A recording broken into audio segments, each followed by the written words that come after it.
Our next story is from the United States. Their president, Donald Trump, has been heavily criticized recently for his proposal to take over the Gaza Strip and turn it into the new Riviera. No one except Israel seems to be on board with this plan, but that has not deterred Trump. In fact, he is doubling down. Committed to buying and owning Gaza.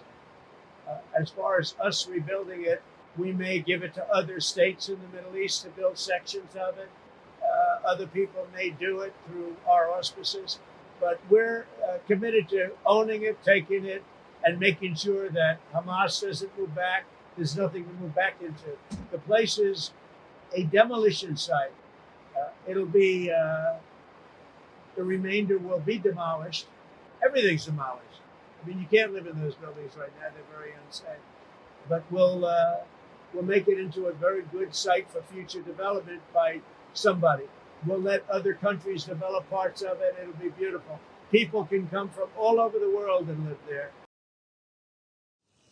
Now, I've said it before, you can't take the real estate developer out of Donald Trump. That's a core part of his DNA. But to call Gaza a very good site for future development is going a bit too far.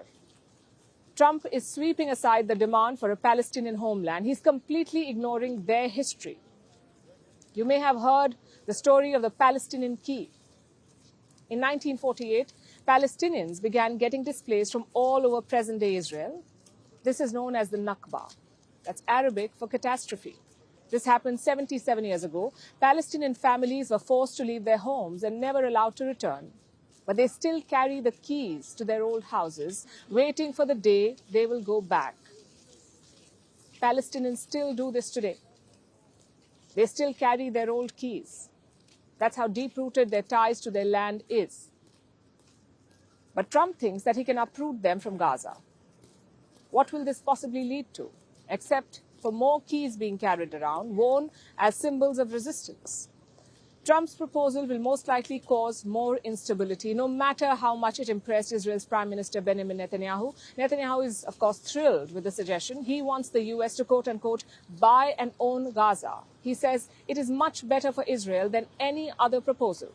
And, of course, he would say that because the U.S. is Israel's closest ally, and Trump is proposing a new U.S. colony at Netanyahu's doorstep, instead of the existing hub for Palestinian descent.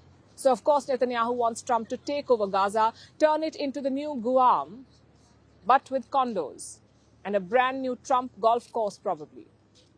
Israel would be more than happy with this, a return to old-school American expansionism. Gaza is not the only place at risk of this, though.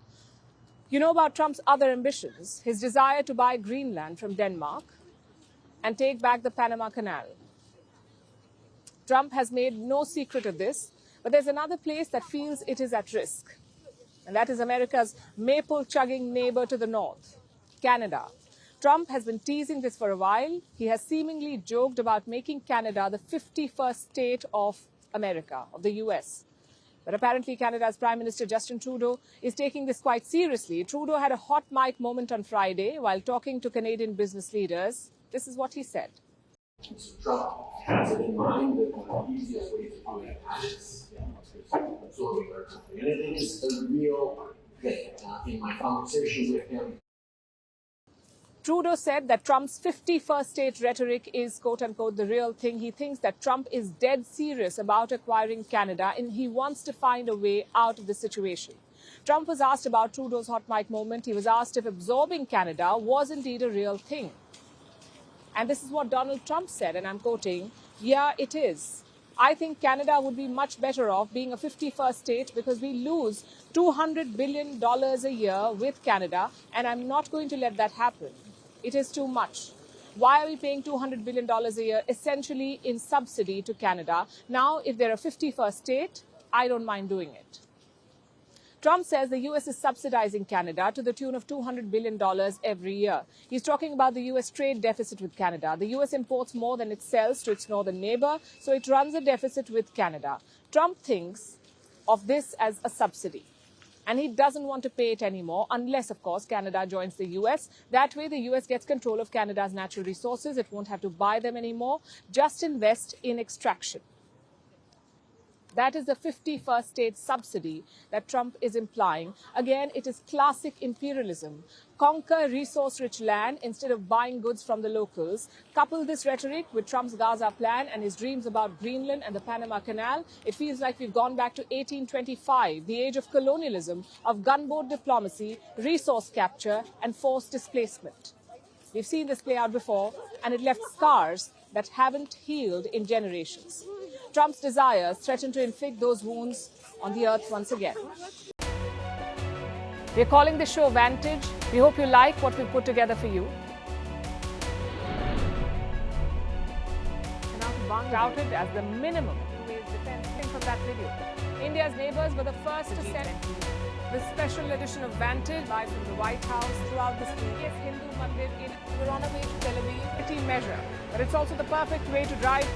I don't think that Prime Minister of Bhutan, Sherin Thagbir. Welcome to 60% of the world's office. Prime Minister Modi did the iron. we were actually How are you doing? How do you like? It's been 1 year since that meeting. Iron bars separate you from the outside. Out the vote effort. Trump had, it says, and at $4.3 trillion. 4.3 300 billion by 2030. That's what we need to tackle climate change.